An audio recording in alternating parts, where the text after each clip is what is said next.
Yung mga boss, at may share lang tayo sa mga lalo sa mga naka-scooters na yung video na to para to sa mga scooters na walang hindi naka-liquid liquid cool or naka-radiator. Actually, may video na ako nito mga boss. May ano na ako dito, may content na ako nito about dito sa scooters natin na may fan. Pero ngayon, naisipan natin ilipat yung kanyang fan kasi may gagawin tayo dito sa unahan natin. At may project tayo dito sa head natin. Yun. Ito sa mga wala lang tong budget mga boss na yung scooter niya ay walang radiator. Pwede nyo tong gawin sa inyong mga motor. Let's go! Yan. Una niyan. Yan. Ito mapangit lang to kasi wala pa tayong bracket na nakita. At ito nawasak rin to. Ito yung ating pan. Yan. Tinali lang muna siya natin. Nilagyan ko lang to siya ng konting hose na sira or kahit anong goma na pwede nyo sapin dito para hindi man tumagasgas yung ating chassis kasi bagong pintura lang din to. Yan, pinturahan natin to. Yan, itali nyo lang siya dyan. Tali nyo lang siya pansamantala. Pero kung may budget kayo, pwede kayo magpagawa ng bracket. Mayroon naman tayong bracket doon, tinamad lang natin na ayusin. May alloy bracket tayo doon. Kasi tinamad lang tayo kaya ito yung ginawa natin. Yan. Ang ano nito, purpose na to para yung hangin or in case na kailangan mong magpahinga. Halimbawa, magpahinga galing sa biyahe, pwede mo siyang paanda rin. Yan, testing natin. Maano lang to sa baterya. Pok. Yun, pumitik na yung ating relay. Switch nasa ilalim lang na upuan, dito ko lang nilagay yung switch. Sa akin, bahala na kayo kung saan nyo ilalagay. Pwede nyo ilagay doon sa mga na yan, part na yan. Pati natin. Uy. Nako. Wala. Wala.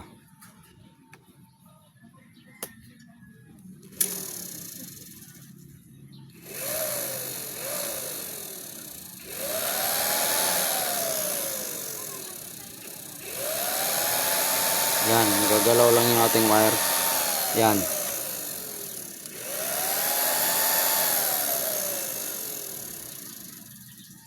Important. Yan, nagagalaw lang yung ating wire mga guys. Yan. Diba? Dito lang yung off natin. Yan, dito lang switch yan. Yan. Ito sa mga ano lang tong guys, hindi naman to suggested talaga. Sa mga masilan lang to sa motor na wala namang budget. Lalo sa mga delivery riders na wala namang budget tapos naka-scooter kayo. Ito yun. Pwede rin to guys. Pwede rin to guys sa mga Pantra or sa mga Dicambio. Pwede rin to guys yung mga walang radiator. Like mga Supremo, Barako, kahit yung mga kung wala kayo pambili ng mga oil cooler. Pwede rin to, malaking bagay ito guys. Kasi yung hangin na nadadala nito ay napakalakas. Ang lakas niyan. Ang lakas niyan.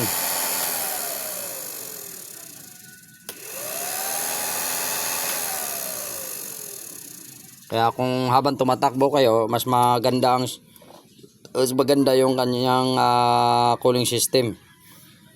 Kumbaga, yan. Pagpasensyahan nyo na yung ating bracket at pag may oras tayo o may budget tayo, ayusin natin yan. Hindi naman malaking bagay ito kasi sa mga ayuda na, bukas daw, bukas. Yan, malaking bagay ito mga kaaga kasi lalo sa mga cooling system. Pero pagpasensyahan nyo na yung ating bracket, yan ginawa lang muna natin. At hindi natin siya pwedeng ano bang tawag dito, maglalagay tayo sana ng kahit ano na yero or makapal na yero plain sheet na may butas at pwede nating iyakap dito para pag in case kalasin natin to, magkalas tayo magnito, ihahawi lang to. Tapos dito naman pagka kinalas nyo ito, nag-convert na rin tayo nito, mahaba na rin yung bolt nito. 12mm yung kanyang sakit niyan. Dito stock lang yung haba niya, pero ito mahaba na to kasi nilagyan siya ng kalang para ito hindi to siya hindi magagalaw. ito hindi ito masyadong mapit, baka magmapit didikit dito. Tapos tingnan nyo naman yung clearance niyan, wala yan, walang sabit yan. May malaki pa siguro mga 3mm yan, yan mga 3mm or ilan pa yan, yan makapal pa yan, malaki pa siya yan, diba? Ang laki pa at malaking bagay to. Habang nagpapahinga kayo, pwede nyo ito siyang paandarin. Pero make sure na yung wiring nyo or magpa-wire kayo nito, make sure na mayroon kayong relay or yung kanyang, wala to siyang sariling relay guys, pero yung relay na to sa buong wiring kasi nito accessories may relay to. Ang relay lang na mayroon tayo yan. Yan, yung may relay lang natin. Shout out kay GS Motovlogging tsaka Aling Maliit Cholo Riders yan. Nandiyan nakadikit na isang mga nakuhanan natin ng sticker. Yun ang natin, relay. Pero itong relay na to, bigay lang to sa atin. Usually hindi tayo gumagamit ng ganitong relay. At abala to sa daan. Kahit nung dati nagwa-wiring tayo ng mga truck, yung mga lumang truck, minsan tayo yung nagwa-wiring pag wala yung doon sa company natin. Yan, ito hindi tayo gumagamit ng ganito. Sayang pera nito. Dapat boss talaga. Kahit mahal ang boss, pero solid naman siya. Boss. Yan.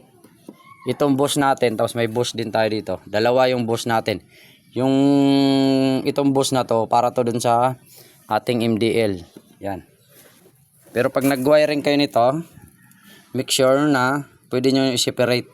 Magkaroon kayo ng boss relay. Yan, suggested dyan. Boss relay na original guys. Kung gusto nyo makabili ng boss relay na original, pumunta lang kayo dito sa may Salitran 3 guys, sa may Myron Auto Supply. Nagtitinda po sila ng legit na boss relay na hindi kayo lulukuhin guys. Sabihin nyo lang na original boss relay, kasi dalawang klase yung may class A, may original talaga. Kaya yung original medyo mahal yun, mga 180 na yata yun ngayon, siguro 180, 170, mga ganun. Yan, sabihin nyo lang yung pangalan ko guys, para bigyan kayo ng boss relay na original. Kasi huwag kayo maglalagay nito kung wala, kasi malulubat ang inyo at napakalakas ng nito. Tingnan mo naman, tingnan mo ang lakas niya, Ang pan na to ay pang sniper. Sakto lang siya dito sa Mio guys, Pero sa mga M3 kasi medyo malaki ang buka yung mga M3. Suggested natin kung mas malaki dito, makakita kayo ng pan na mas malaki dito. Pwede yun guys sa mga M3. Para iwas talaga overheat, mabilis maglamig. Lalo sa mga delivery riders. Yun. Yan lang. At sana kung bago lang kayo dito sa aking YouTube channel guys, pa-subscribe na lang ang aking YouTube channel. At pa-hit na rin yung notification bell para updated kayo sa aking mga susunod na vlogs. Yun. At gusto tayong mag-thank you sa lahat ng mga nakakilala sa atin sa FB at sa YT. Thank you very much sa inyong lahat. At God bless. Ingat. Yan lang mga guys. At agas is our work. Save money, save time. Peace. Lakas niya, Ride safe everyone. Chian Vlogs pala. Thank you.